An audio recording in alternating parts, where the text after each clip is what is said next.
The summer weather has many of you taking your exercise outdoors. Yeah, but sometimes that heat and humidity can make your workout harder and at times dangerous.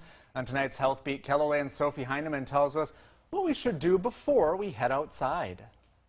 Greg Koch has been an active runner for 10 years. It's amazing where our legs can take us, and so I've gotten to see a lot of different things and really enjoy being outside, you know, connecting with the great outdoors and also being fit. He says he prefers the outdoors, weather permitting. With the humidity up, it's really been draining to stay on my training plan and stay active. Thane Muntz with the Sanford Sports Science Institute says when the heat strikes, don't be afraid to lighten or modify your workout. The heat does impair endurance performance.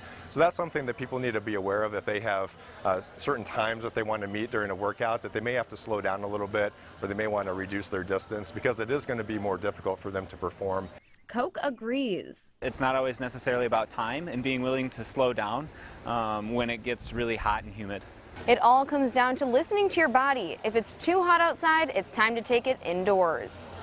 Muntz says there's no specific temperature to avoid, but there are warning signs. When you start to get a headache or feel nauseous or feel sick, that's an indication that the heat exhaustion is progressing to something a little more severe. So people should be aware of that and should really stop their activity at that point. But if you're like Koch and enjoy seeing the outdoors while you exercise, Muntz suggests going early in the morning to avoid some of the heat. And although he's not a fan of the treadmill, Koch says he'll pick his health over a scenic route any day. It's, you know, a run is not worth getting sick or hurting yourself. With Health Beat, I'm Sophie Heineman. Another important reminder when exercising outside, make sure you stay hydrated.